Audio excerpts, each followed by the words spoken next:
Boa tarde. Inicialmente agradecemos a presença de todas e todos aqui nesta sala e reforçamos que este encontro está sendo gravado conforme acordado. Hoje realizaremos o 6º encontro do curso de extensão Práticas de Eugenia, Fundamentos e Desdobramentos, organizados pelo GEP, em parceria com a UEM e a UFT. Uma vez que se trata do nosso último encontro, para realizar o encerramento do curso, ao final desse encontro, solicitamos aos participantes que permaneçam na sala por mais 15 a 20 minutos. Como de costume, mais para o final do evento, será disponibilizado no Classroom e no chat um formulário de avaliação que será considerado como lista de presença para fins de certificação. Esse formulário se refere ao encontro de hoje e também possui questões direcionadas à avaliação do evento como um todo. Informo que ainda temos exemplares da obra intitulada A Busca da Perfeição, o Ideário Eugenista em Pauta, organizado pela professora Maria Lúcia Boarini, para venda, no valor de R$15. Os que residem no Tocantins podem entrar em contato direto comigo, professora Juliana, pelo telefone indicado no chat, e os que se encontram em outras localidades podem enviar um e-mail para o e-mail do GEP, conforme disponibilizado no chat. Eu farei a mediação do encontro e contarei com o apoio técnico das integrantes do GEP e da IN Bilânia. Gostaria de lembrá-los que durante a fala das convidadas, vocês já podem registrar questões pelo chat, escrevendo a palavra pergunta para melhor identificação. A temática de hoje é intitulada Lugar de Mulher nas perspectivas da eugenia e do higienismo. Esse debate será conduzido pela professora mestre Lorena Maria da Silva. A Lorena é psicóloga e mestre pela Universidade Estadual de Maringá, doutoranda em Psicologia Social pela Pontifícia Universidade Católica de São Paulo, supervisora da área de Psicologia no Núcleo Maria da Penha, vinculado ao UEM, e docente do Departamento de Psicologia da UEM. Conjuntamente com a Lorena, a professora doutora Simone Carlos de Souza fará a exposição. A professora Simone, ela é doutora em Psicologia na UEM, na linha Processos Educativos e Formação Humana, mestre em Educação pela UEM, na linha História e Historiografia da Educação, graduada em Pedagogia pela UEM. É componente do Grupo de Estudos e Pesquisa sobre Higiene Mental e Eugenia, o GEP, e dedica-se aos estudos do desenvolvimento humano, violência contra mulheres, Estado e políticas públicas. Lorena e Simone, vocês terão de 20 a 30 minutos para fazer a exposição de vocês. Vou avisá-las quando faltar os 5 minutos finais. Peço que os participantes mantenham os microfones desligados, mas fiquem à vontade para abrir as câmeras para que tenhamos uma maior interação. Passo a palavra, então, a Simone, que vai iniciar o nosso debate.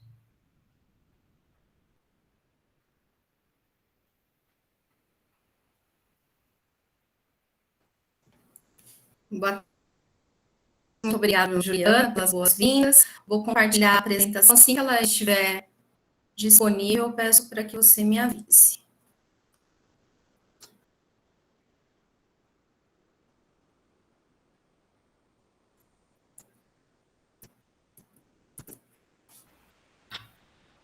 Abriu, Simone. Conseguem Sim. ver? Abriu?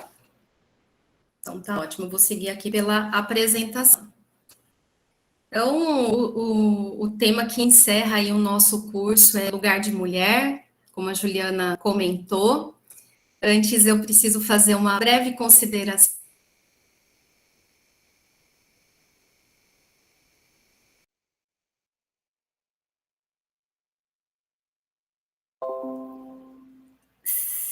Simone, travou. Você nos escuta? Vocês não estão me ouvindo? Travou só por um pouquinho, mas pode dar prosseguimento. Tá bom. Não, eu vinha dizendo assim que diferente de outros, né, participantes que fizeram as suas considerações ao longo do curso, eu não sou uma especializada em eugenia, em higiene mental, mas me dedico, como a Juliana já comentou, aos estudos sobre a violência, especialmente violência contra a mulher. Mas hoje o que a gente traz aqui para vocês é uma abstração, digamos assim, a respeito do fenômeno desse papel de mulher, desse lugar de mulher, considerando a abordagem, a perspectiva da eugenia e do higienismo. Então, é sobre esse tema, esse papel de mulher que, de fato, nós vamos aí nos debruçar ao longo dessa apresentação. E quando eu falo a respeito de papel de mulher, lugar de mulher, nós estamos falando a respeito de papéis sociais. Então, o que nós entendemos por papéis sociais? Nós entendemos que um papel social, ele é um complexo formado por múltiplas mediações entre vários outros complexos. Então, quando a gente fala sobre o papel social da mulher, ele é um complexo que é mediado aí por complexos da educação, da economia, da política, da psicologia, daqueles outros complexos que estão em voga ou que fazem parte de uma determinada totalidade em um momento histórico demarcado e social. E são esses complexos, através dessas múltiplas mediações, que provocam a reprodução social. Então, quando estamos falando a respeito do lugar da mulher, nós estamos falando a respeito desses papéis sociais que são historicizados.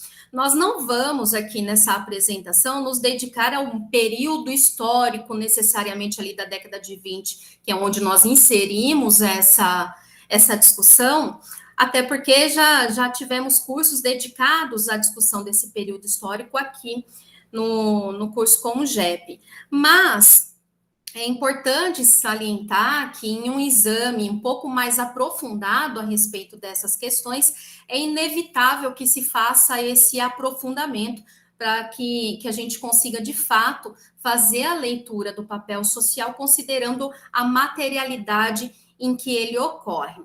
Então, uma das primeiras questões aí que estão ligadas e que fazem parte desse complexo total de mediações que formam o papel social da mulher, ou esse lugar de mulher, são os pontos de partida ou de onde se origina esse lugar de mulher na perspectiva da eugenia e do higienismo. Eu trago essa citação aqui, por exemplo, do Orison Swett Marden, que é um autor americano. Ele escreveu o livro Mulher e Lar em 1917. A versão em português foi publicada em 1925. E aí ele dá essa ideia já inicial de que o homem, ele nasce já com o germe de todas as qualidades físicas, mentais e morais que são constitutivas desse ser, desse indivíduo. E que, portanto, assim sendo, a educação, ela tem um momento para começar, não é antes do berço, né? Na verdade, não é durante o berço ou depois do berço, ela é antes do berço. E essa visão de mundo a respeito de educação, ela traz um primeiro lugar de mulher que eu gostaria de discutir com vocês, que é um lugar da mulher como potencial. E isso é bastante reforçado, por exemplo, nas palavras do Renato Kell, que ele traz, né, aquela ideia de que o homem, ele pode trabalhar e dirigir o seu próprio destino, assim como o destino de uma sociedade, na medida em que quem é bom já nasce feito. Então, a bússola genética, ela poderia ser organizada e direcionada a partir da seleção eugênica. Então, nesse momento, a gente já tem aí a identificação de um lugar de mulher, que é um potencial, um ser potencial para gerar a obra, né, como diz o Marden, a obra do destino da raça, né, o destino eugênico da raça. Então, essa mulher, ela teria um papel decisivo para a progressiva melhoria da espécie humana, para a regeneração da raça humana. Então, o Kell, inclusive, fala a respeito da robustez e da beleza feminina, que traria consigo todo esse potencial de preservação e melhoria da espécie. Então, esse papel de mulher, né, ou esse lugar de mulher como um ser em potencial para gerar o futuro social, um futuro eugênico, ele é um ideário de construção de uma sociedade que passa pela ideia de que é necessário existir um rigor no nascimento e, posteriormente, como a gente vai chegar lá, um rigor também na educação para que se existisse a formação de uma geração sadia. Eu preciso, né, salientar que esse não é uma ideia exclusiva do eugenismo aqui dentro, né, do Brasil, mas existem estudos como, por exemplo, do Elif Sagli, da Turquia, da Luciana Linhares, da Argentina, da Ana Colaric, na Espanha, que mostram como a mulher é colocada em uma espécie de pedestal, justamente porque residiria nela, em decorrência da possibilidade procriativa, o futuro dessa espécie humana eugênica. Só que, além desse ideário, era necessário que se concorresse ou que se oportunizasse uma vertente mais prática da eugenia. O próprio Renato Kell fala sobre isso, quando ele explica para nós, em um dos textos publicados no Boletim de Eugenia, que é necessário que exista um eugenismo, que seria essa aplicação prática dos princípios da eugenia. Então, nesse momento, eugenia e higiene mental se encontram quando a gente vai falar dos princípios práticos. E esses princípios práticos, eles também nos oportunizam identificar um ponto de partida para a mulher também, um segundo ponto de partida. E aí eu trago essa citação do Radek, que não se distancia muito do espírito, digamos assim, do espírito da época, né? Um espírito positivo, regado a Comte, que traz aquela ideia de que a realidade social ela pode ser projetada de forma determinada e de forma útil. Então ele diz, né, que é necessário que a gente coloque ações em prática para facilitar o desenvolvimento físico dos indivíduos humanos, adaptando esse desenvolvimento às exigências sociais e à felicidade pessoal. Então, a partir dessa ação prática, nós teríamos um objeto que seria determinado aí pelo domínio de certos fenômenos que conduzem esse objeto e que poderiam ser utilizados para que a gente pudesse melhorar a adaptação do indivíduo àquela sociedade. Então, dentro desse ponto de partida, nós identificamos um outro lugar de mulher que não se distancia daquele inicial, que é a mulher potencial, mas pelo contrário, ele dá sequência a isso, que é um lugar de mulher ligado à maternidade. Então, a maternidade, ela aparece como um ponto também fundamental da posição ocupada pela mulher, tanto na sociedade, porque como eu falei no início, esse discurso em voga, ele não se distancia daquela realidade naquele momento, mas ele colabora com esses discursos em voga.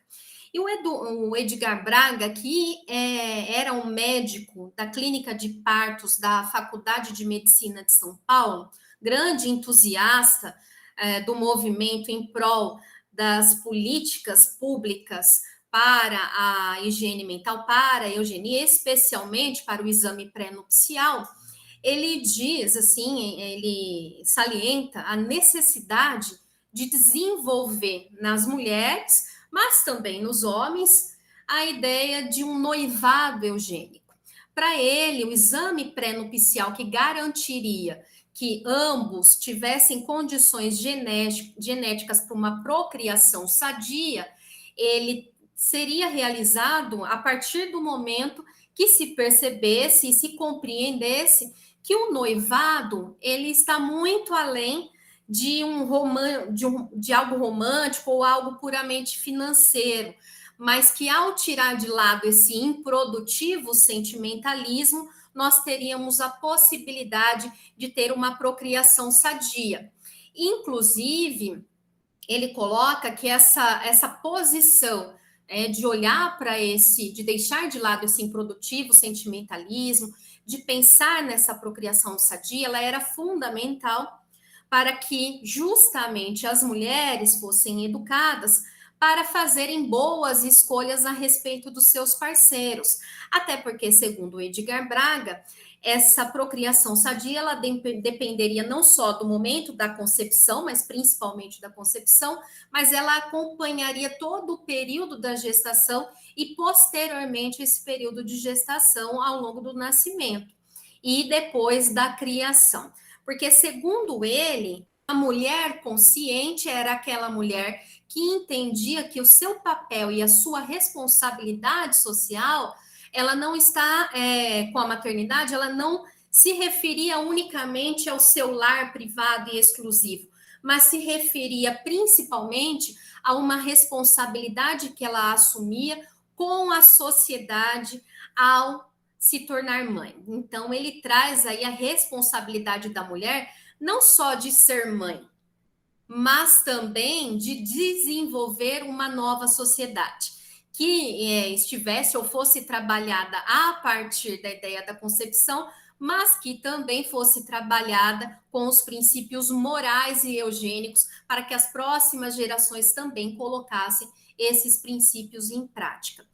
Então, o Edgar Braga, ele abre aí uma janela, um precedente, ele não é inovador nisso, mas ele traz essas ideias que trazem o lugar da mulher na maternidade. Só que esse lugar da mulher na maternidade, ele também dependeria, como eu já comentei, da educação recebida por essa mulher.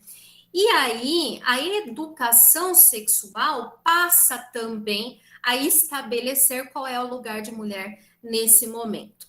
Então, através dessa educação sexual, que é muito distante dos princípios de educação que a gente tem hoje, nos parâmetros nacionais, por exemplo, da educação, é muito diferente o que a gente fala hoje e o que se falava aí nesse momento.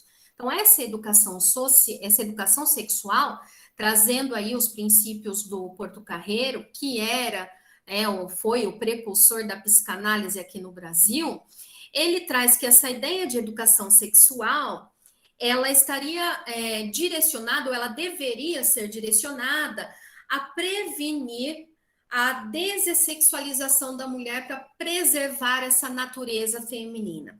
Então, ele parte de uma ideia, de uma visão de mundo semelhante àquela que nós falamos lá do Marden, colaborada aí pelo Kell, que é aquela ideia de que as pessoas já nascem com uma natureza própria. Então, essa natureza, ela poderia ser desvirtuada por meio da educação, ou ela poderia ser selecionada e trabalhada através da educação, nesse caso, a educação sexual. E ele coloca que essa educação ela serviria para ajudar as mulheres a se prepararem para tomar as decisões corretas e preservar suas tendências naturais, que estariam ligadas ao cuidado da casa, à educação dos filhos e ao cuidado com o marido. Eu quero lembrar também que isso não é inaugural da eugenia nem do higienismo, mas essa ideia de mulher, que tem essa tendência natural a ser mãe, a cuidar da casa, a cuidar dos filhos, ela é uma ideia bastante latente e que vem desde o patriarcado original, digamos assim, a partir da acumulação primitiva em todas as sociedades posteriores. Então, ela é uma ideia que vem bastante colaborada aí com os costumes, com a sociedade, com as políticas públicas em vigor. Nesse momento, por exemplo, nós temos o Código de 1916, o Código Civil, que determina a mulher como um ser incapaz de tomar conta de si própria. Então, deveria ser cuidada primeiro pelo pai e depois ficaria aí sob a subordinação do marido, porque ela não tinha capacidade para dirigir a si própria. Mas ela deveria ser cuidada e direcionada, educada para governar a casa. Então, esse papel que é fortalecido através dos tempos, através da história, ele também está presente nesse momento.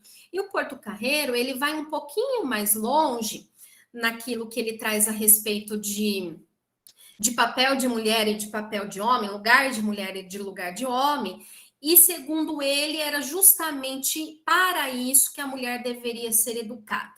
Não para que ela buscasse uma emancipação, porque o lugar dela era dentro da casa, né? Era dessa forma que ela conseguiria alcançar e melhorar a sociedade, e não saindo de casa. E aí ele diz o seguinte, que as atitudes psíquicas do sexo já existentes, elas determinariam essas posições de mulher. Então, dentro do casamento, por exemplo, a esposa perfeita, usando as palavras dele, ela seria aquela capaz de dar ao marido a ideia da mãe moça que o amamentou. Já o marido ideal seria aquele capaz de agir sexualmente. Então, era alguém que tinha que cumprir com a sua função procriadora e também provedora. Já no amor, o papel da mulher era de abnegação, de submissão, enquanto do homem era de dominação e penetração. Um discurso bastante corrente e bastante utilizado, inclusive para defender os vários feminicídios que aconteciam naquele momento. Então, essa ideia de que a estrutura psíquica do homem é mais violenta do que a da mulher também era utilizada para se defender as violências cometidas. Quanto à atitude social, tinha essa ideia de que o homem ele tinha já por natureza um impulso mais agressivo, uma tendência ao comando, ao próprio sadismo, enquanto a mulher estava mais voltada a uma sexualidade feminina que não se dava no ato amoroso e muito menos no sexo, mas se dava no exercício da maternidade. Então, através dos atos ligados ao ventre feminino, os cuidados com a casa, a própria gestação, e ele faz lá também uma associação em que ele diz que o próprio ato da costura, o ato de fiar, ele fazia exercer a sexualidade da mulher semelhante a um ato de masturbação feminina. E ele também determina quais seriam as profissões apropriadas. Então, as mulheres estariam ali a profissões de cabeleireiro, alfaiate, farmacêutica, algumas burocráticas, professoras primárias, médicas, mas pediatras. E os homens, eles estariam em posições ali de maior impulso, de agressão, aquelas que correspondem ao mando, as que incluem as ideias de fecundação, desde o cultivo da terra até a ideia de propagação das ideias. E aí eu gostaria de observar nesse momento que, apesar desse ser um discurso vigente e um discurso quase que homogêneo, né? Na verdade, existia, sim, uma contracorrente a esse discurso que olhava esse papel da mulher de um outro ponto de vista, de uma outra perspectiva. Nós temos, inclusive, a partir ali da década de 30, alguns textos publicados pela própria Pagu, né? A Patrícia... esqueci o nome dela. A Patrícia... Esqueci o sobrenome dela, desculpem. Mas a Pagu, a Ercília Cobra, por exemplo, que vai trazer aquela ideia da virgindade anti-higiênica, falando a respeito de um outro papel de mulher. Nós vamos vendo ali alguns outros discursos que trazem essa ideia de emancipação feminina. Obviamente, não são discursos hegemônicos também. A emancipação feminina, ela também vista de diferentes formas, por diferentes feminismos, né? O feminismo mais conservador daquele momento pregava essa ideia da mulher estudar e até trabalhar fora, sem deixar de lado o seu papel, por exemplo, do cuidado com a casa. Mas o que nos interessa aqui, principalmente, saber é que as mulheres que destoassem dessa perspectiva quanto ao casamento, quanto ao amor, quanto às atitudes sociais, ou agissem, né, de forma diferente, escolhendo profissões que não estavam apropriadas à sua natureza feminina, elas seriam mulheres que seriam tratadas de formas diferentes. Inclusive, o próprio Porto Carreiro, ele diz que essas mulheres, elas apresentariam aí sintomas, como, por exemplo, ânsia de agredir, de dirigir, uma necessidade de comando. Quando elas apresentassem isso, que elas poderiam ser consideradas doentes histéricas, né, adoecidas, ou mesmo mulheres digênicas, que aí entra um parênteses que nós gostaríamos de abrir. Então, esse discurso hegemônico da mulher que faria erigir um novo e moderno mundo, ele era muito específico, ele era reservado a algumas mulheres, né? As mulheres brancas, de classe média, alta, escolarizadas. Era uma mulher bem-nascida.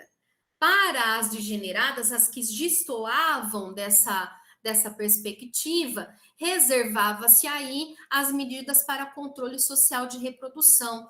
Então, o desencorajamento, a procriação, a esterilização, ou mesmo a marginalização por meio do recolhimento e a própria institucionalização. E aí é muito importante que a gente lembre que, dentro desse discurso, ele não considera uma série de mulheres que já estariam aí atuando fora de casa, várias mulheres que não se enquadrariam naquele papel de esposa perfeita, ou mesmo mulheres que estavam em famílias onde os homens já não eram os principais provedores. Nós temos aí vários trabalhos, como o da Mariana Maluf, da Maria Lúcia Motti, da Débora Garcia, que fez uma dissertação aí junto com a professora Maria Lúcia, trazendo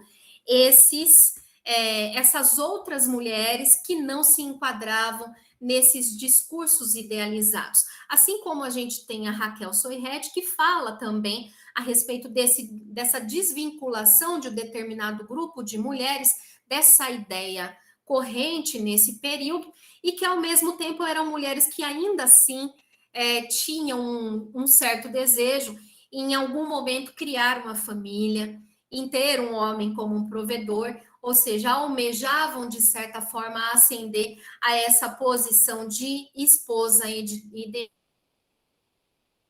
essa avaliação que as condições concretas de existência elas relegavam aí a muitas mulheres um papel muito distanciado desse nobre papel de germinadora do progresso das raças.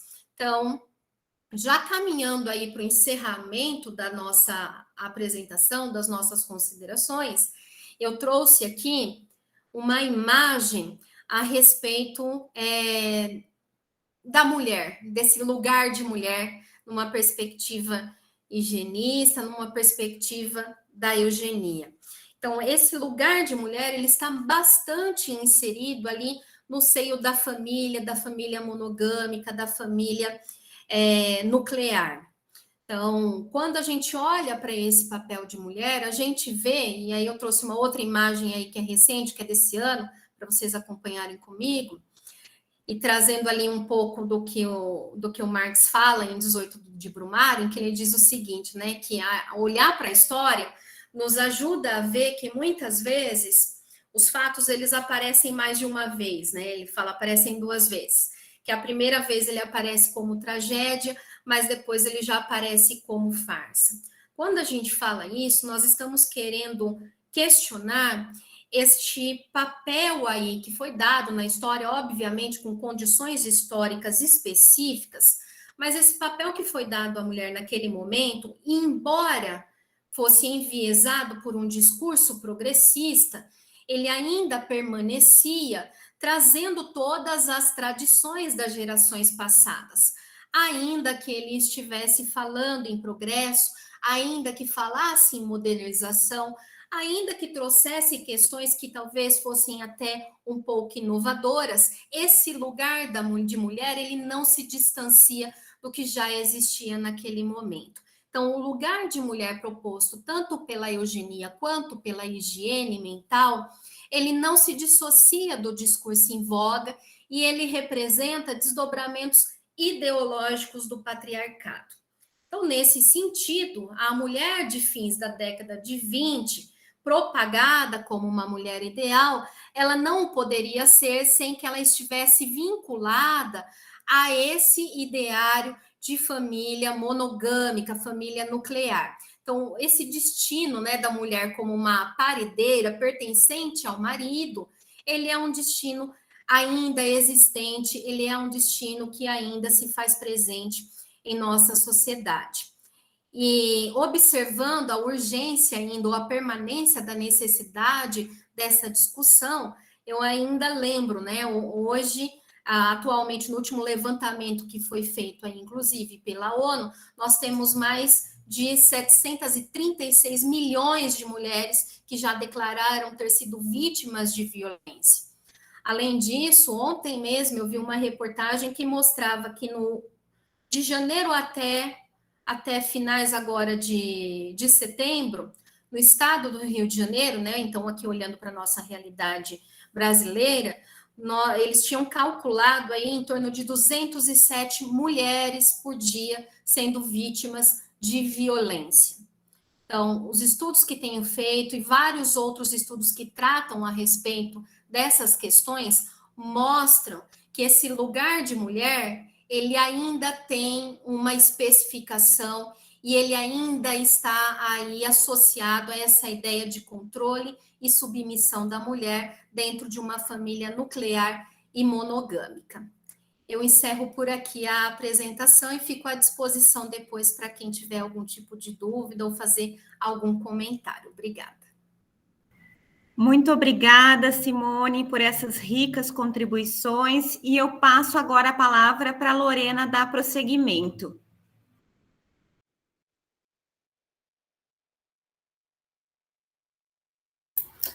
Olá, pessoal, boa tarde. Queria agradecer a possibilidade aí de partilhar com vocês o que eu também tenho aprendido a respeito, né, da eugenia e da higiene mental dentro do GEP. E a minha fala, ela vai na direção aí de aprofundar um pouco um elemento que a Simone trouxe a respeito do principal papel da mulher, né, para os eugenistas e para os higienistas, né, que é a questão da reprodução, da maternidade. Então, eu vou trazer um pouquinho, né, sobre o que significava essa maternidade, né, quais eram os valores que circundavam essa maternidade, denominada aqui de maternidade sã e consciente. E para começar, gente, eu quero trazer um pouco os elementos de quais mulheres eu falo, né? Até correndo o risco de ser um pouquinho repetitiva daquilo que a Simone já trouxe, mas eu acho importante frisar isso justamente aí por conta, né, de pensar quem são essas mulheres. Então, como a Simone já falou, as mulheres estimuladas aí, né, à reprodução eram, especialmente as mulheres da classe média e da classe alta, né? Mulheres brancas, mulheres em torno aí, né, de 18 a 20 anos de idade, mais ou menos, até porque quando muito novas, né, o Joaquim Moreira da Fonseca, né, no livro dele Casamento e Eugenia, ele vai falar que mulheres muito novas, elas ainda são tomadas, né, por perturbações da puberdade. E é nesse momento da puberdade que, né, aparecem aí as taras hereditárias, né, as questões aí de distúrbios mentais e por aí vai. Então, que é melhor evitar essa idade, até porque a gente precisa de uma maternidade que seja completa. E essa maternidade completa é chamada por ele de nubilidade, que é aí, né, todas as condições possíveis, né, para uma mulher conseguir, né, exercer um papel de mãe, um papel de reprodutora que seja consciente, que seja são e por aí vai. E aí, gente, olha só, essa ideia da maternidade não é uma invenção do século XX, né? Não é uma invenção desse início aí, né? Desse momento que a gente está falando da eugenia e tal, né? Ela já tem aí, né? Ou tem um processo histórico aí, né? De discussão a respeito da maternidade. Mas nesse momento específico que a gente está trazendo, a maternidade ela foi ganhando contornos muito diferenciados. Até porque, né? Essa discussão dos direitos reprodutivos, dessa maternidade um pouco mais ligada à educação, ela também começou a ser defendida pelo próprio movimento feminista. Mas de qual movimento feminista? Do movimento feminista de base tradicional católica. E é a partir desse movimento que eu quero fazer a discussão da maternidade sã e consciente com vocês. Por isso eu trago aqui duas fontes, né, que eu quero, né, partilhar com vocês, né, inclusive alguns textos que eu li dentro dessas revistas, que, né, são dois periódicos aí, né, a Revista Feminina, que é um periódico ilustrado que circulou aí no Brasil entre 1915 e 1936, e a Vida Doméstica, Revista do Lar e da Mulher, que é um periódico que circulou entre 1920 e 1962. Esses dois periódicos, eles, né, chegaram aí no Brasil por uma influência francesa, né, e assim como na França, os periódicos ilustrados, né, aqui no Brasil também tinham uma ideia de ensinar a mulher, capacitar a mulher, ou seja, dar uma nova visão um pouco mais progressista, né, às mulheres a respeito dos papéis sociais dela, especialmente a respeito da maternidade. Então, essas duas revistas, inclusive, elas são muito interessantes para a gente pensar, porque, né, dentre, né, os articulistas, né, que faziam parte dela, nós tínhamos o Renato Kell, o Otávio Domingues, o Afrânio Peixoto. Eles faziam parte mesmo, né, dos textos que eram publicados dentro dessas revistas, né, e, enfim. Então, vamos trazer um pouquinho, quero começar, né, tendo feito essa introdução, quero trazer uma fala do Renato Kell, né, para abrir, né, esse debate sobre essa maternidade um pouco mais técnica, vamos colocar assim.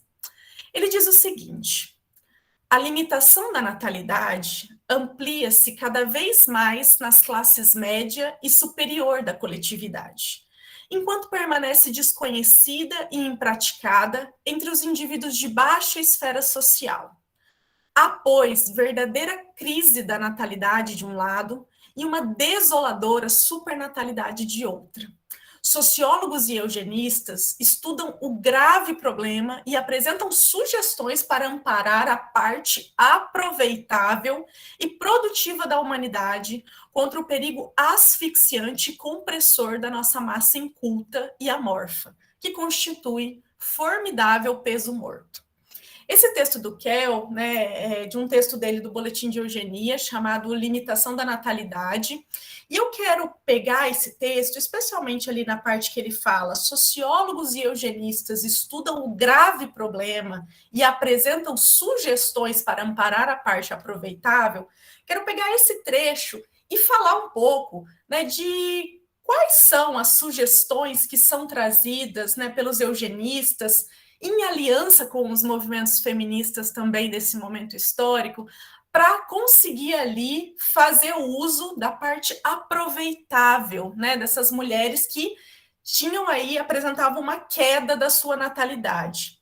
E aí, gente, essa sugestão é justamente tornar a maternidade uma ciência, né? Aquilo que a gente vai chamar aqui de maternologia.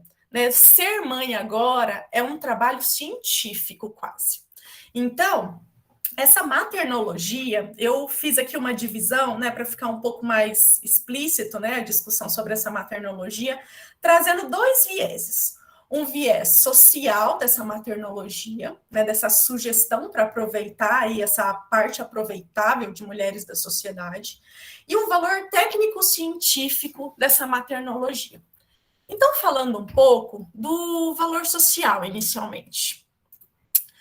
Quando a gente olha, né, para essa discussão que começou a ser feita no início do século XX, a respeito dos direitos reprodutivos das mulheres, do controle da natalidade, né, de uma tentativa de gerar aí uma nação futura melhor, a gente começa a ver que esses discursos, eles começam a ser muito defendidos pelas feministas justamente porque eles são entendidos como discursos que tiram as mulheres do âmbito privado, tiram a maternidade e esse papel das mulheres desse âmbito privado, do âmbito do lar, né? Essa ideia de maternidade muito ligada à continuidade da linhagem, né, do marido, e passa a ser uma responsabilidade de toda a sociedade, mas especialmente das mulheres. Até porque, né, as discussões a respeito aí da mortalidade infantil convoca as mulheres a tomar uma postura frente a isso. Elas passam, inclusive, a ser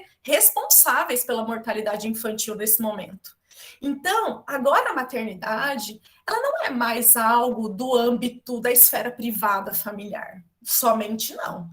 A maternidade agora é do âmbito público, é da esfera pública, é responsabilidade de todo mundo. E isso, né, acaba aí, né, no ver assim dos movimentos feministas, tal. Isso acaba alçando a mulher a um novo lugar social dentro da sociedade.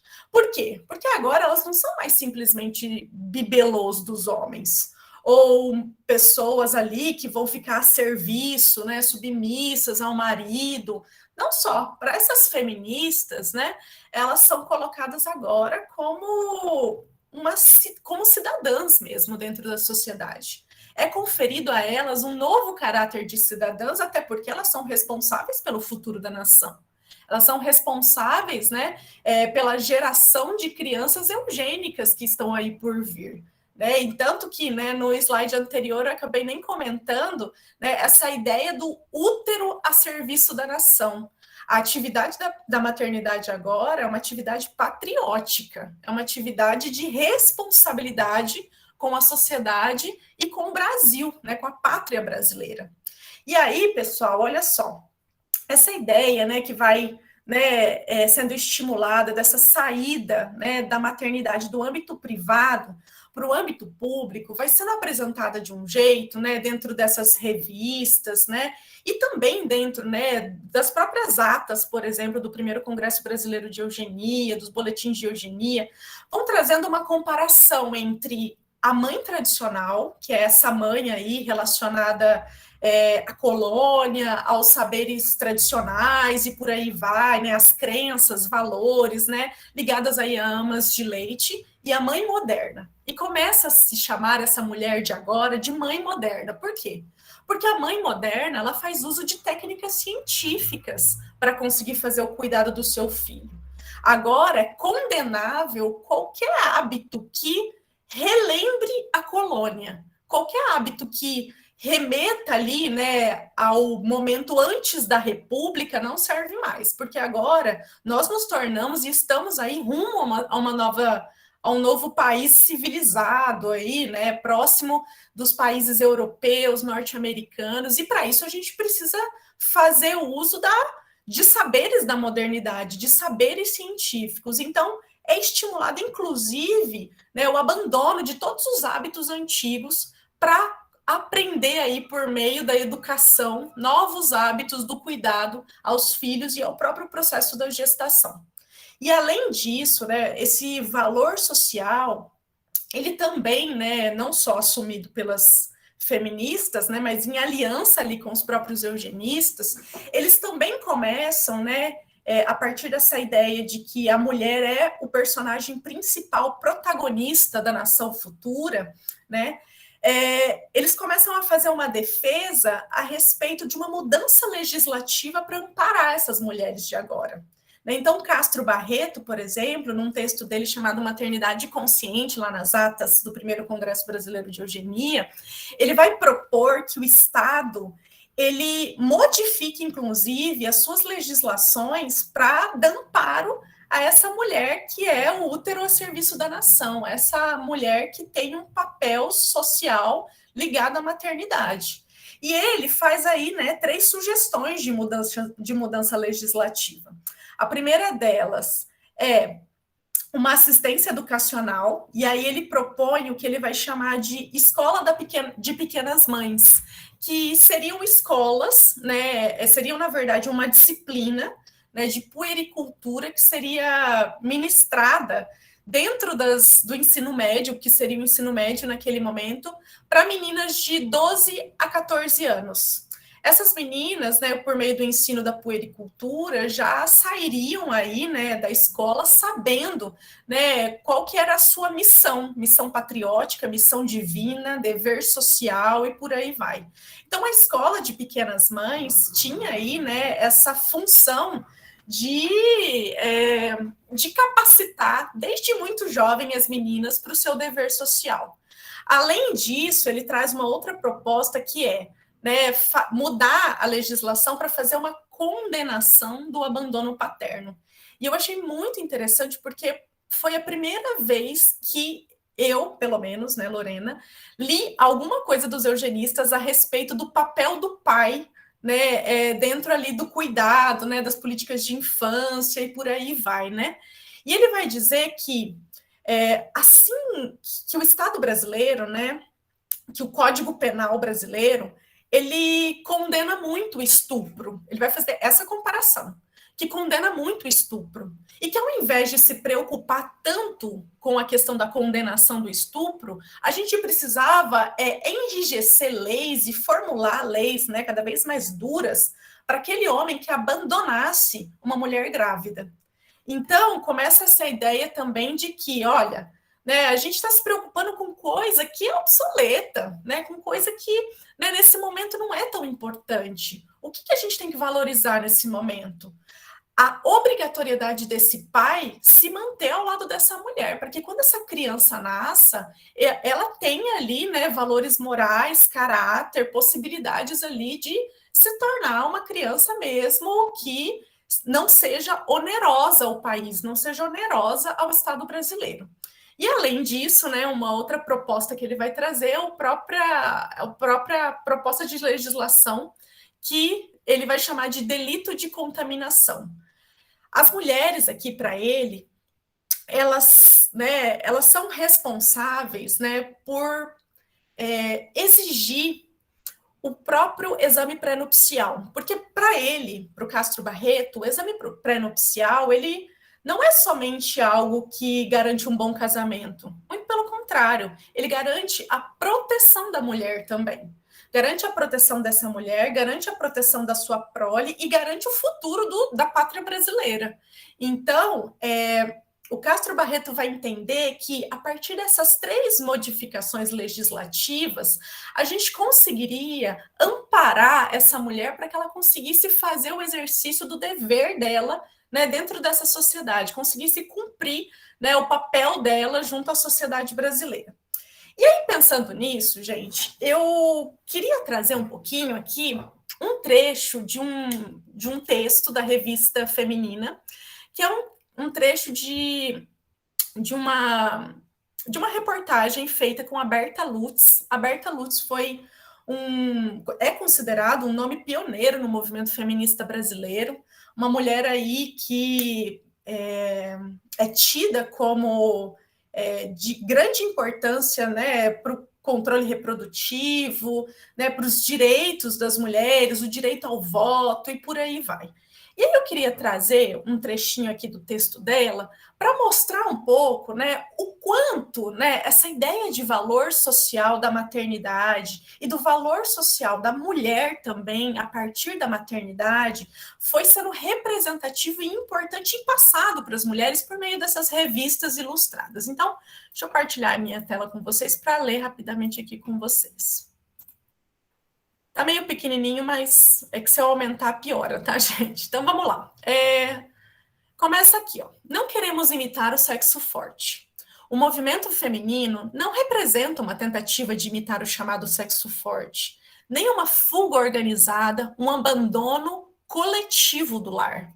Se fosse movido por qualquer um desses 2 propósitos, não teria alcançado o êxito que já coroou seus esforços na grande maioria dos países civilizados. não viriam em seu apoio, como vem de fato, as grandes mentalidades contemporâneas e figuras representativas entre as autoridades seculares e religiosas.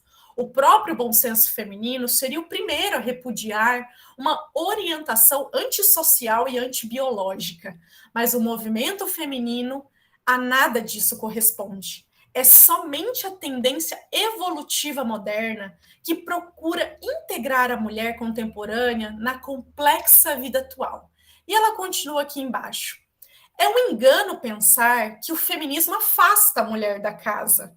O que afasta a mulher do aconchego da família, o que arranca a mulher aos filhos pequeninos que necessitam do seu carinho, é a dura necessidade. É muito comum em nossos dias, principalmente na capital da República e nos estados menos prósperos do que São Paulo, a falta de recursos tão grande que obriga a mulher, mesmo a mãe de família, a aceitar o trabalho remunerado, a fim de assegurar a sua subsistência e a dos seus filhos. E aí eu finalizo com esse trecho, gente, a noção de lar, né, que a Berta Lutz traz. O lar não cabe mais no espaço de 4 muros, vai além, muito além. Lar são os ateliês, as fábricas, as repartições públicas, onde as mulheres trabalham. Desde que a Revolução Industrial do século passado transladou as preocupações femininas tradicionais que se processavam em casa para os estabelecimentos coletivos. Lar são também as escolas onde se educam os filhos da pátria brasileira, que trabalharão para o seu engrandecimento amanhã. O que a gente vê nesse trecho da Berta Lutz? Justamente que ela vai fazendo uma relação entre o papel natural da mulher, que é o cuidado, a maternidade, né, que é o zelo, a outros espaços que não somente o espaço doméstico. Então, ora ela vai ali trazendo, né, que, olha, a mulher ela tem como principal papel e natureza sua, biológica, o cuidado. Mas o cuidado, gente, não é só dentro do espaço doméstico, porque o espaço doméstico mudou.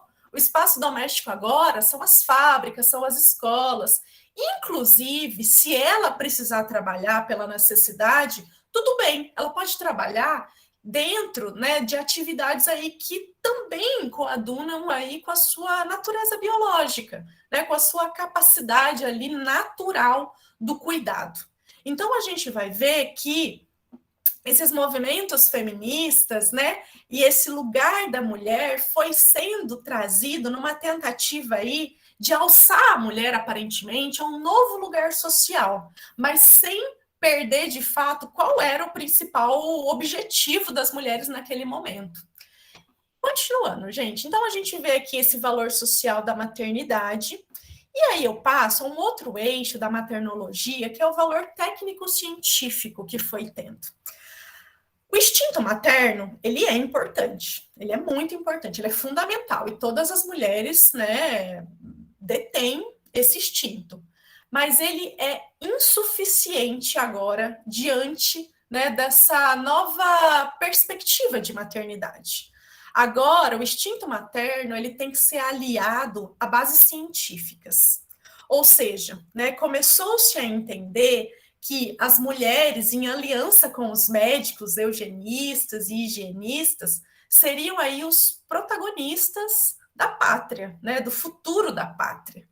E a ideia aqui, né, de técnica científica é justamente ligada à puericultura, né? Enquanto a pediatria vai cuidar ali do corpo físico infantil, né, a ideia da puericultura é cuidar do corpo social mesmo, né? Tentar dar conta ali, né, de ensinar, de educar essas mulheres para que elas possam, né, dominar noções científicas que as capacitem para o exercício de uma maternidade moderna, da mãe moderna. E é muito interessante que essa maternidade agora, né, inclusive ela é entendida, né, como, inclusive desprezada ali, né, uma ideia de sentimentalidade. Como assim? Né? Entendia-se que as mulheres que nutriam muitos sentimentos, né, que eram muito, enfim, muito ligadas à emoção, isso poderia atrapalhar, inclusive, o exercício da maternidade dela. Por quê? Né? a ciência conferia a elas racionalidade. E essa racionalidade ajudava elas, inclusive, a fazer domínio desse sentimentalismo, dessa emoção, que poderia aí atrapalhar, né, o processo de cuidado das crianças, né, a base científica que deveria gerir ali, né, o cuidado dos filhos. E é muito interessante, porque numa outra revista agora, queria compartilhar com vocês mais um trechinho de outra revista, que é essa revista Vida Doméstica, né, revista do Lar e da Mulher. Um médico chamado Dr. Vitrock, né, ele fez toda a formação dele ali, né, em Berlim, e ele vai fazer uma comparação, né, de que ele vai falar que as mulheres, né, elas estão num laboratório, né? Assim como os homens, elas também fazem parte de um laboratório. Mas esse laboratório onde as mulheres estão é a cozinha, né? E como é que ele entende, né, essa atividade científica das mulheres? Só um pouquinho, gente, que agora... meu computador resolveu dar um... Aí, pronto, agora vai. O que ele fala? Ele diz o seguinte, tá aparecendo aí para vocês? Tá? Tá. Deixa eu ir lá aqui. Nos ensinamentos que tenho a honra de proporcionar às gentis leitoras de vida doméstica, tenho mostrado os grandes perigos que para a vida e a saúde dos filhinhos podem resultar da super e subalimentação, assim como a falta de método e defeitos na composição dos regimes. A mortandade de 250 a 300 crianças por mês no Rio de Janeiro é devida em grande parte a distúrbios nutritivos. E é de louvar que a Inspetoria de Higiene Infantil se esforce por orientar as mães quanto à maneira de alimentar os filhos, prestando dessa forma serviços inestimáveis à população.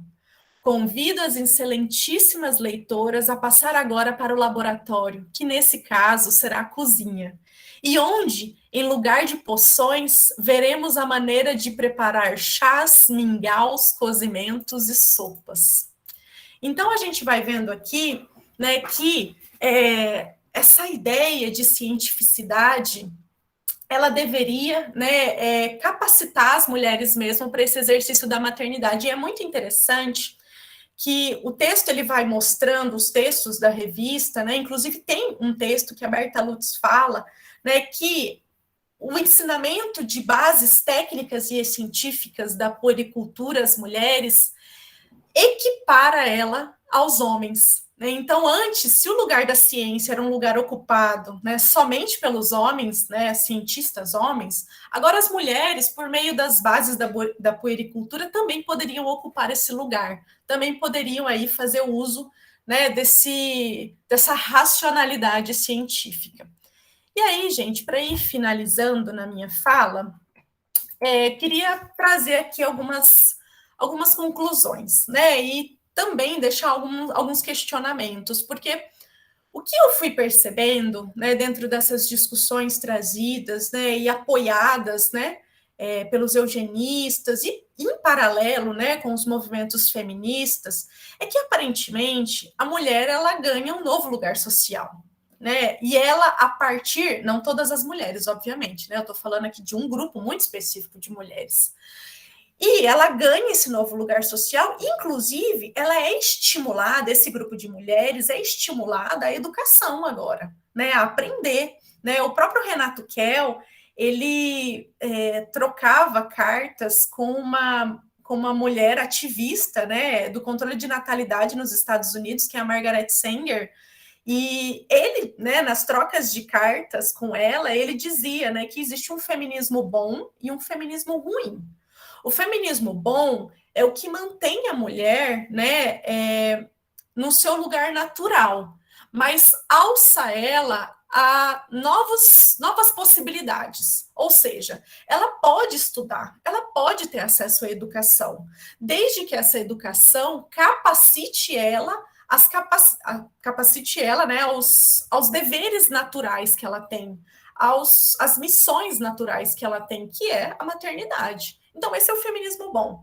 Mas o feminismo ruim é aquele que vai masculinizar as mulheres. É aquele, né, que equivocadamente, né, as extremistas tentam, né, equiparar, né, mulheres e homens, né, colocá-los, né, na mesma função intelectual. Isso não é possível.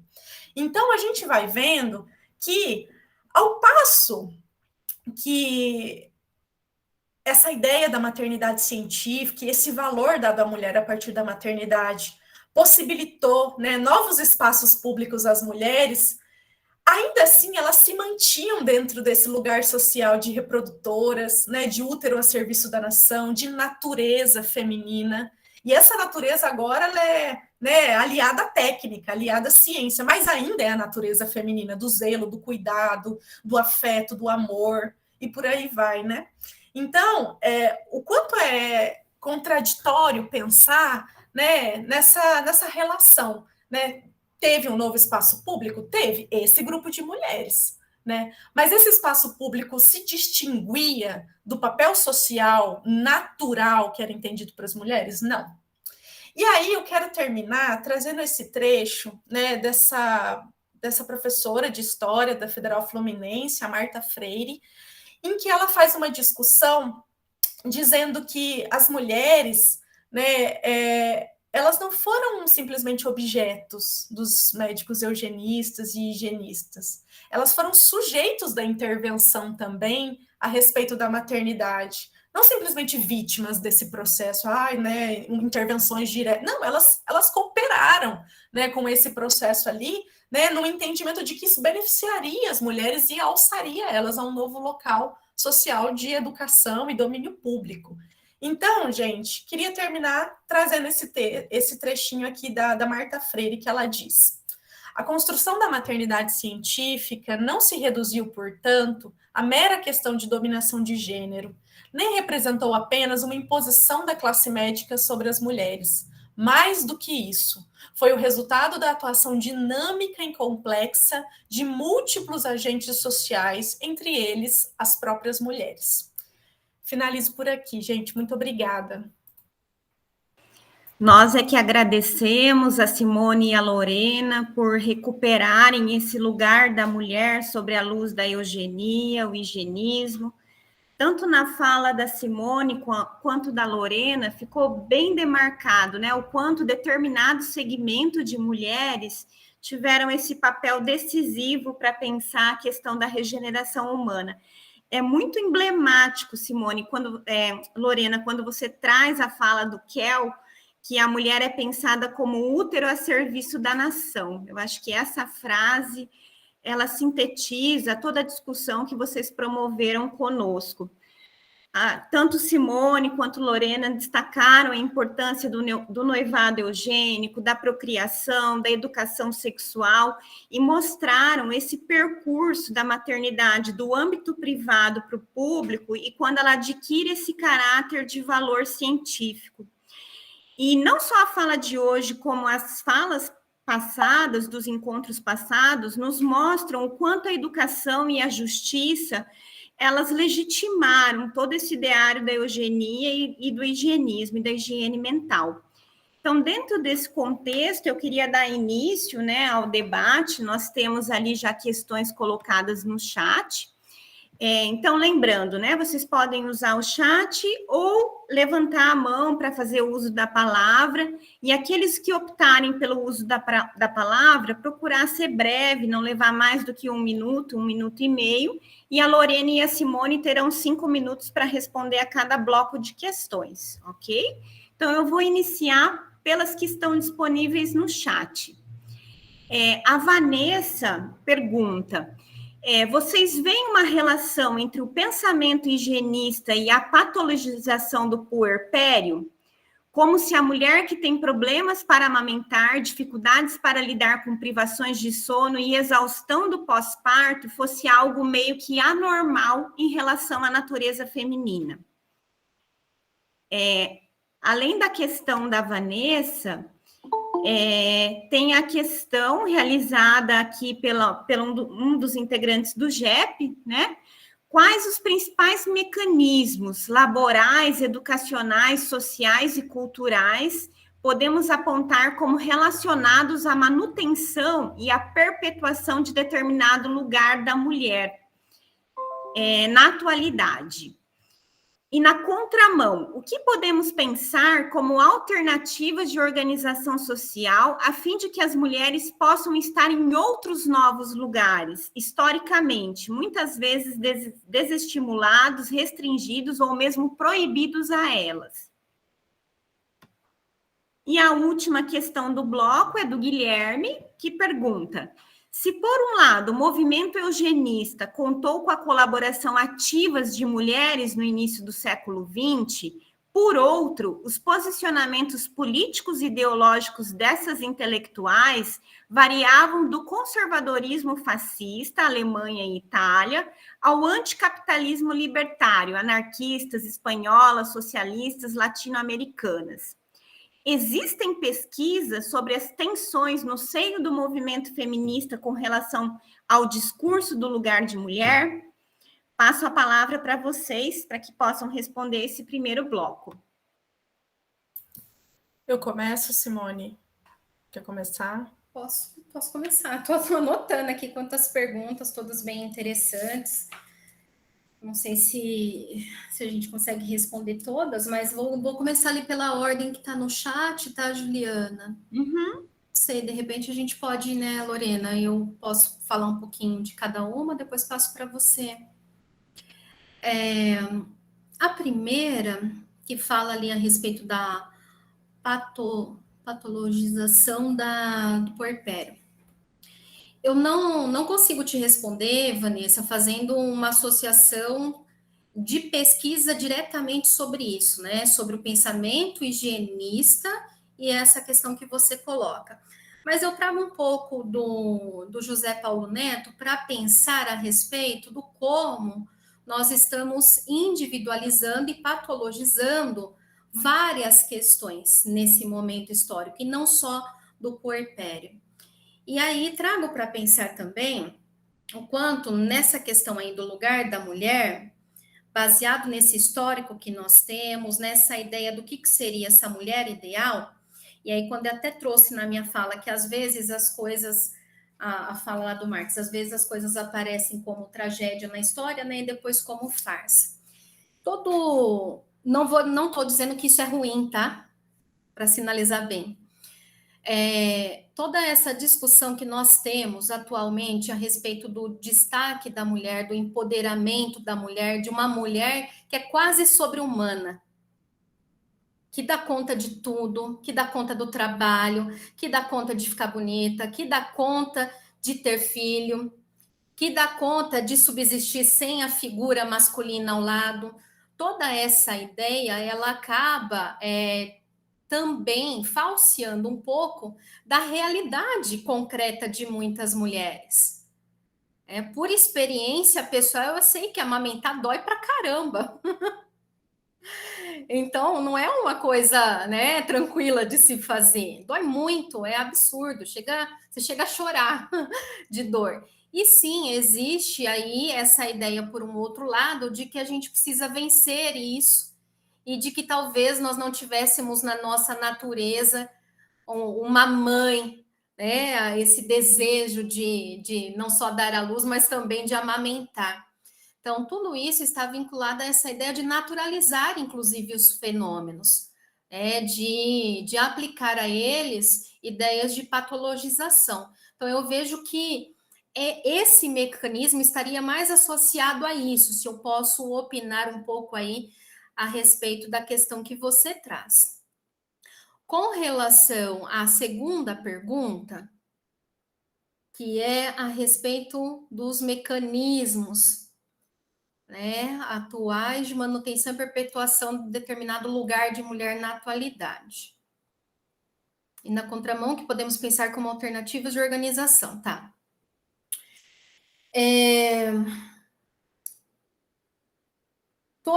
Eu não lembro se é anual, qual que é o período que é publicado, mas esse ano tem de novo. Eu acho que é anual. Todos os anos, isso para a gente falar das políticas públicas, tá? Primeiro, todos os anos, o Banco Mundial, então gravem essa sigla, é o Banco Mundial, faz uma publicação analisando mais de 70 países no mundo inteiro a respeito das políticas para mulheres. E aí eles analisam, por exemplo, as questões de mobilidade, trabalho, remuneração, aposentadoria, parentalidade, matrimônio, empresariado, uma série de questões. Identificando, associando até de certa forma, o progresso social com as possibilidades de emancipação civil da mulher. Então, eles avaliam isso, definem esses critérios para avaliação e aplicam essa avaliação nesses países. Então, vejam, né? O Banco Mundial analisando as possibilidades de progresso econômico e social a partir da emancipação civil e política das mulheres. Nesse relatório, o Brasil, esse ano, ficou com 85 pontos de 100 pontos. Uma pontuação muito boa, olhando lá para o todo dos países que estão sendo pontuados. Quase nenhum chega a 100. E ele perdeu pontos com relação ao ano passado, depois que houve aí mudanças na aposentadoria das mulheres. Então, ele caiu um pouquinho nessa pontuação. Por que eu estou falando sobre isso? Existem outros países, como, por exemplo, a Líbia, a Jordânia, Líbano, vários outros países, então não é uma questão hegemônica, essa questão do lugar da mulher e dos mecanismos sociais. Depende de onde nós estamos olhando. Em alguns países cuja pontuação nesse relatório está abaixo de 50 pontos, alguns deles, por exemplo, ainda têm como regra social o Código Hammurabi. O que é o Código Hammurabi? Né? Se a mulher sair na rua sem o véu, por exemplo, ela vai ser punida. Se ela trair um marido, ela vai ser morta por apedrejamento. Então, não existe uma não é homogêneo esse discurso de emancipação civil e política. Então, essa é a primeira demarcação aí que a gente pode olhar para essa manutenção do lugar de mulher. Então, em alguns lugares, as mulheres ainda estão em períodos muito antigos, em termos de emancipação civil e política. Em outros lugares, elas já têm, por força de lei, mais emancipação civil e emancipação política. Mas veja, como a gente pode identificar nas pesquisas feitas pela Silvia Federici, pela Rosvita Schutz, pela Flávia Biroli, por exemplo, nós vemos uma série de problemáticas que elas sinalizam com relação, por exemplo, ao trabalho no ambiente privado, ao trabalho doméstico, que continua sendo um trabalho exclusivamente de mulher, especialmente, né, em países como o nosso, por exemplo, que ainda tem tradições bastante ligadas ao conservadorismo e às religiões. Então, aí eu trago para a gente pensar com relação a isso, que embora nós tenhamos políticas públicas que conduzem à emancipação civil e política, nós ainda temos tradições seculares que vinculam a mulher a esse papel de submissão. E aí eu trago a Nancy Fraser para a gente fazer uma reflexão de que, embora existam essas políticas e elas sejam muito bem pontuadas por órgãos de controle, nem todo mundo tem acesso a essas políticas. E não só tem acesso, mas nem todas são colocadas em prática da forma como são redigidas, ou seja, elas existem, mas não atendem muitas vezes aquilo que elas mesmas colocam ou providenciam. Só para a gente fazer uma reflexão, apenas 1/3 do que foi projetado para orçamento no combate à violência contra mulheres no Brasil foi utilizado nesse governo. Então, existem, estão sinalizadas, estamos pontuados, mas elas são usadas? Então, esse lugar de mulher, ele ainda é bastante bem demarcado, embora existam muitas diferenças entre aquilo que existe no papel de políticas para a emancipação civil ou até política da mulher. E aí, quando ela fala de organização social para promover isso, eu diria que o que nós estamos fazendo hoje é uma organização social para olhar para isso, né, participar de movimentos sociais e políticos a respeito disso, nos ajuda a olhar historicamente para esses lugares da mulher na história, e, ao mesmo tempo, nos ajuda a olhar para isso, não estarmos alheios à forma como a política de fato acontece com relação às mulheres que ainda hoje são vítimas de inúmeras violências, não só a violência física, né, mas todo tipo de violência. E olhando para a terceira pergunta que o Guilherme trouxe, Guilherme, eu não saberia te dizer, nunca me debrucei sobre uma pesquisa exclusiva quanto ao lugar de mulher dentro do debate feminista. Mas eu diria aí, no que me veio a lembrança, eu estava até tentando lembrar o nome de uma outra autora que ela faz uma discussão exatamente sobre isso, sobre os feminismos, né, e como eles trazem a mulher, mas me fugiu completamente o nome dela, não estou lembrando. É uma autora bastante tradicional no pensamento, dentre os pensamentos feministas brasileiros, mas eu não estou lembrando o nome dela agora. Talvez a Lorene se lembre dela aí, mas eu não estou lembrando. Mas eu diria aí que a gente tem, por exemplo, a Rosa Luxemburgo, por exemplo, que traz esse papel da mulher de uma perspectiva um pouco diferenciada em um outro contexto histórico, pensando ali no contexto russo. Nós temos, por exemplo, a Roswitha Schultz, que vai discutir o valor do trabalho ou a teoria do valor baseado nessa ausência de valor a partir do trabalho doméstico, e vai discutir esse lugar de mulher a partir dessa perspectiva do doméstico. Nós temos aí a própria Silvia Federici, que faz a discussão, inclusive com acentuada crítica às feministas marxistas, né, que deixam de lado as discussões a respeito de raça. Então, existem inúmeras discussões a respeito desse assunto e desse papel de mulher. Mas não saberia te dizer se existe alguma pesquisa exclusiva que se debruça sobre esse tema. Lorena, se você quiser fazer a complementação, peço que você seja bem breve para que a gente abra ainda mais um bloco de questões, tá? Certo. Eu vou começar do final, né, da questão ali do Guilherme e ir subindo. Guilherme, eu me lembro aqui, né, de algumas autoras brasileiras que foram muito importantes e que, né, trouxeram contribuições, né, foram discursos contra-hegemônicos mesmo, né, dos eugenistas, por exemplo, né, a gente falava de, né, melhoramento da raça ali, né, até pelo menos, né, o Renato Kiel escrevia até a década ali, né, de 70, né, e nesse momento, por exemplo, a Virginia Bicudo já falava, né, sobre a questão racial no Brasil e, em parceria com Florestan Fernandes, já contrariava ele também, né, o Renato Kiel, no caso, né, a respeito dessa perspectiva racial, né, que era defendida de melhoramento da raça e por aí vai. Mas, pensando no feminismo, de modo geral, assim, eu fiquei me lembrando da Lélia Gonzalez, por exemplo, né, que é um nome importantíssimo no Brasil e que, inclusive, é citado internacionalmente aí, né, como um nome que vai trazer elementos a respeito dos direitos das mulheres que até então, nos movimentos de mulheres, né, não estavam sendo contemplados, né? Então, quando a gente vê tanto o movimento aqui no Brasil, quanto o movimento, né, por exemplo, nos Estados Unidos, né, a gente vai ver um movimento que era muito defendido aí por um grupo de mulheres, que é esse grupo de mulheres que eu e a Simone trouxe aqui. Não significa que não foram importantes essas lutas, mas elas não contemplavam a totalidade das mulheres, né? As mulheres faziam a defesa de sair para trabalhar, mas as mulheres pobres, as mulheres pretas já trabalhavam há muito tempo, né? Elas nunca deixaram de trabalhar, né? Então, esses discursos, né, eles tinham, né, contra-hegemonia também, eles não eram discursos absolutamente homogêneos ali, ninguém falava nada.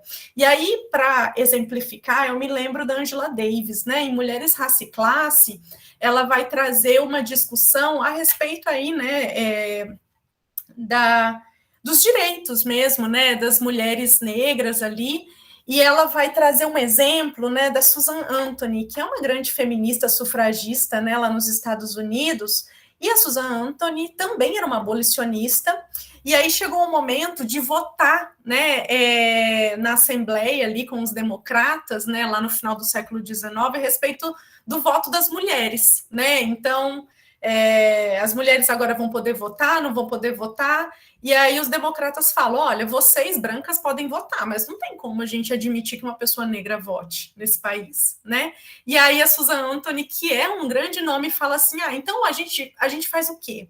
A gente defende, então, o nosso voto, e aí quando a gente poder votar, a gente vai lá e faz a defesa aí pelo voto das pessoas negras nesse país. E aí a Angela Davis vai dizer, olha, que tipo de discussão feminista é essa, né, em que você privilegia uma parte e deixa outra parte de lado, né? Que tipo de totalidade é essa? Né? Que tipo de discussão de direito é essa, né? Então, pensar nas discussões aí do lugar de mulher é pensar que sempre houveram contra-hegemonias, assim, né? Que esses discursos, eles não eram ali o tempo inteiro colocados como padrões, assim, né? Ou padronizados, né? Eu acho que a Simone, ela explicou muito bem a segunda questão ali trazida por né, a respeito aí, né, das alternativas de organização social, né, os mecanismos ali que fazem a manutenção dessa perpetuação, e aí eu só queria fazer um comentário a respeito dessa pergunta da Vanessa, em que ela... a Wagner está até trazendo ali, né, o Código de Hammurabi, né, exemplificando mesmo, né, isso que a Simone trouxe. Agora, dentro dessa questão da Vanessa, gente, só queria, né, fazer uma pontuação, né?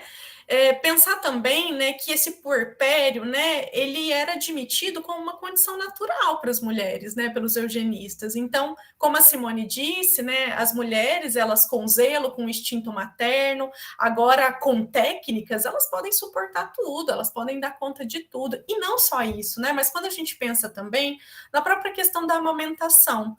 A amamentação no início do século XX foi feito campanhas de defesa da amamentação pelas próprias mães no enfrentamento da mortalidade infantil, né, que era assim absoluta naquele momento, né? Então, esse cenário brasileiro de mortalidade infantil alta, aliada às ideias higienistas e eugenistas, e também as próprias ideias aí, né, de qual é o dever da mulher, né, e o dever técnico e científico agora da mulher, né, se aliou a esse estímulo à amamentação, a esse estímulo, né, a enfrentar qualquer coisa, né, mesmo que doa, mesmo que seja difícil, mesmo que seja uma questão social também, o puerpério, né, mas foi trazido como uma questão natural, né, aliada aí às necessidades daquele momento histórico também, né, de enfrentamento ali à mortalidade de crianças. Obrigada, Lorena. Temos que passar para a última questão, que é a questão do Antônio, e aí, em razão do tempo, a gente encerra com essa questão. Como mudar a cultura machista no Brasil, que contribui com a eugenia, quem são as mulheres mais afetadas? Acho que a gente pode começar com a Simone, que vai precisar se ausentar às 15, e aí depois passar para a Lorena, pode ser? Tudo bem. Eu tô rindo, mas é de desespero, viu, Antônio? Porque é uma questão tão... o patriarcado no Brasil, ele é estrutural, ele está nas nossas instituições. Então, o Mesaros, por exemplo, tem um livro que ele fala, né, sobre a montanha que devemos escalar. Então, em resumo, se eu posso resumir usando um pouco desse livro, daquilo que ele traz, a gente, se o patriarcado está nas nossas instituições de forma tão imbrincada, ele só termina quando finalizam-se as instituições que são próprias da nossa estrutura social.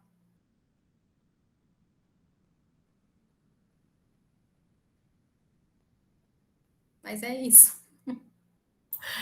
Eu também comecei a dar risada, porque essas questões colocam, né, pregam peças mesmo, né, do que é o famoso o que fazer, né, e trazendo aqui, né, por um elemento, obviamente, né, difícil esperar por uma revolução, né, então trazendo um pouco aí para as condições ali, né, vamos colocar, da emancipação política, dentro dos limites da emancipação política, né, alternativas que têm dado certo nesse momento, Antônio, e olha só, né, dado certo com limites, obviamente, né, mas educação de gênero. Educação de gênero tem se mostrado uma possibilidade ali, né, de enfrentamento à violência. É a que vai acabar com o machismo? Não, não vai. É a que vai acabar com a morte de mulheres? Não, não vai também. Né, mas tem se mostrado como uma possibilidade. Só que assim, né, a gente pensa em educação de gênero a partir, né, da história de cada país. Então não tem como a gente migrar a educação de gênero que acontece, sei lá, né, na Noruega, que é considerado um país extremamente igualitário, né, para o Brasil. Por quê? Porque a gente tem que levar em consideração a nossa história, né, as condições sociais de desigualdade que a gente tem também.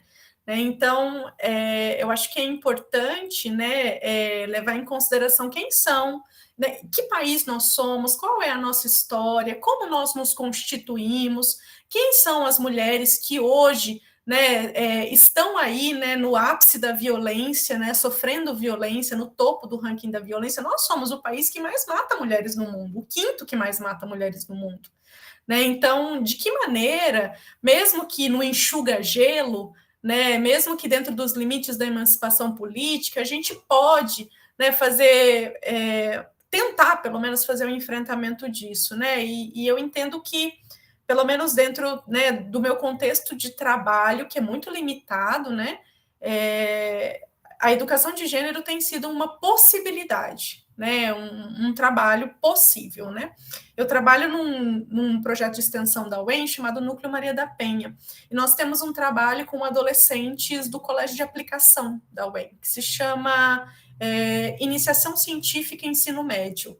Né? É um trabalho que se dá durante um ano inteiro, e que nós trabalhamos questões de violência contra as mulheres com essas adolescentes e os adolescentes também. E tem se mostrado muito interessante mesmo, porque esses adolescentes depois, eles replicam, né, dentro aí da escola, né, os trabalhos que foram feitos conosco, né, tem sido uma alternativa nesse momento, cheia de limites, eu confesso, mas uma alternativa que tem se mostrado, assim, interessante, né, nesse momento. Obrigada mais uma vez, Simone, Lorena. Eu gostaria de agradecer especialmente a todos que contribuíram para a organização desses encontros, desse curso, em especial aos integrantes do GEP que fizeram parte da comissão organizadora. Solicito que esses profissionais e acadêmicos abram suas câmaras para que vocês possam conhecê-los. E como podem observar, esse curso ele foi planejado e executado por muitas mãos e esperamos que o objetivo proposto de discutir a temática da eugenia à luz da perspectiva histórica, resgatando seus fundamentos filosóficos e os desdobramentos nas políticas públicas de forma geral, tenha sido alcançado. Para que a gente tenha essa resposta, se alcançamos o nosso objetivo, é de suma importância as avaliações que vocês vêm preenchendo ao longo de cada encontro. Nesse momento, eu gostaria de chamar a professora Maria Lúcia Boarini, que abriu o nosso primeiro encontro, que coordena o GEP, para conduzir o fechamento desse curso. Lúcia, a palavra está contigo.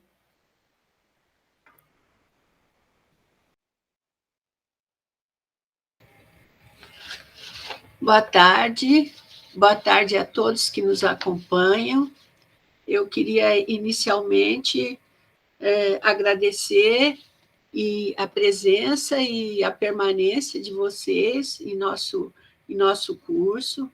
Foi muito gratificante essa parceria.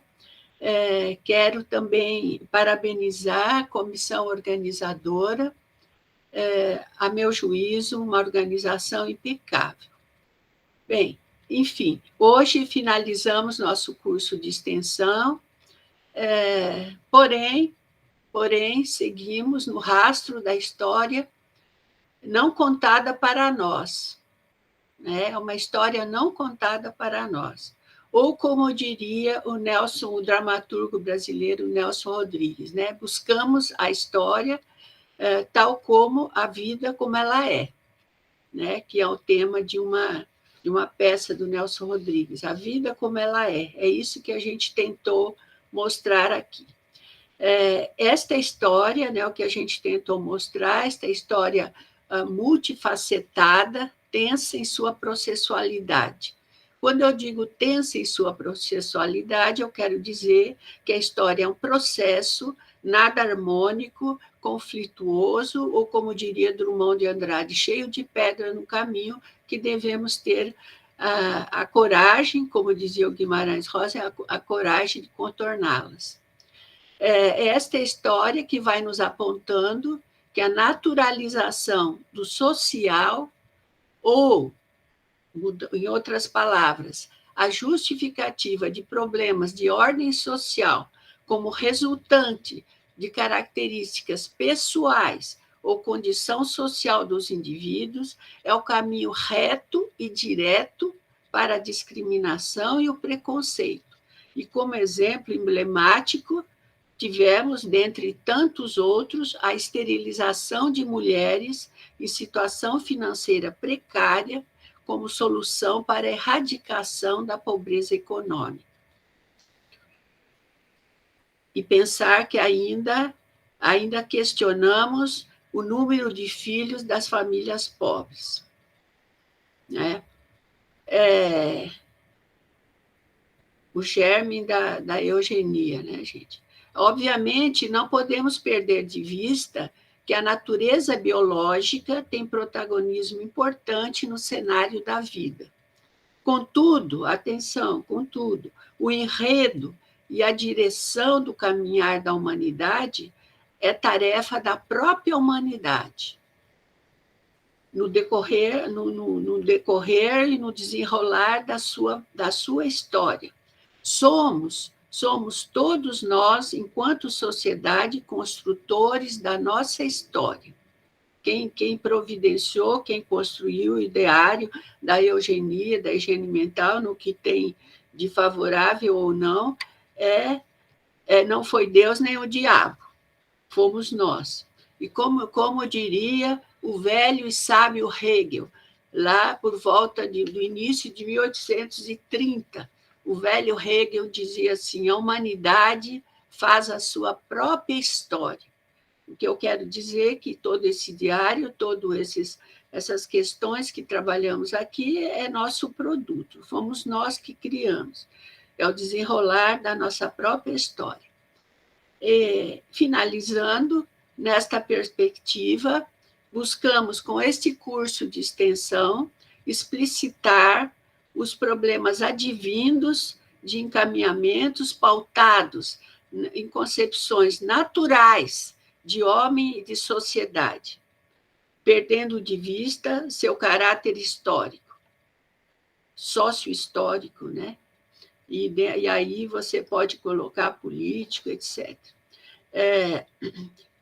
Pautados, então, em concepções naturais de homem e sociedade, tal como se apresentou o ideário da eugenia em nível transnacional, diga-se de passagem, foi nível transnacional nos finais do século XIX e XX. E, a meu juízo, esse ideário permanece vivo entre nós. Nesse sentido, este curso de extensão, reitero, buscamos mostrar que o tema da eugenia não é um tema morto. E, portanto, vamos encerrar aqui este curso, né? Proponho que se encerre esse curso com algumas indagações. Até que ponto seguimos repetindo ideias e análise de outrora, travestidas com outras linguagens e de outras formas? Até que ponto, mais uma indagação que eu penso deixar nesse curso aqui, até que ponto seguimos mantendo a nossa concepção patogênica, naturalizando, atribuindo ao indivíduo problemas de de ordem social, né? Esse costume, esse hábito que temos de atribuir ao indivíduo problemas que é de caráter histórico-social. E, finalmente, a pergunta que eu acho que a gente deve se fazer cotidianamente, né? Qual é a nossa concepção de homem e de sociedade? Assim, minha gente, encerro agradecendo a atenção de vocês, a organização desse evento e a importante parceria de todos vocês. E como eu gosto de dizer, gosto de repetir, porque é um lema importante no meu caminhar pela vida, como diria, como se diz, recorrendo ao velho e sábio poeta Drummond, seguimos juntos de mãos dadas. Muito obrigado pela atenção. Muito obrigada, Lúcia, por essas provocações, por essas indagações. Obrigada a todos que estiveram conosco, qualificando todo o debate que aconteceu ao longo desse encontro. A gente só quer reforçar a importância de vocês preencherem essa última avaliação para fins de certificação e avisá-los que os certificados estarão disponíveis aproximadamente daqui a um mês no site da DEX, que está sendo disponibilizado para vocês no site. E qualquer dúvida, vocês podem mandar e-mail para a gente, caso alguém tenha alguma dificuldade com o certificado, pelo e-mail do GEP. Até breve, foi um prazer muito grande estar com vocês. Um abraço a todos.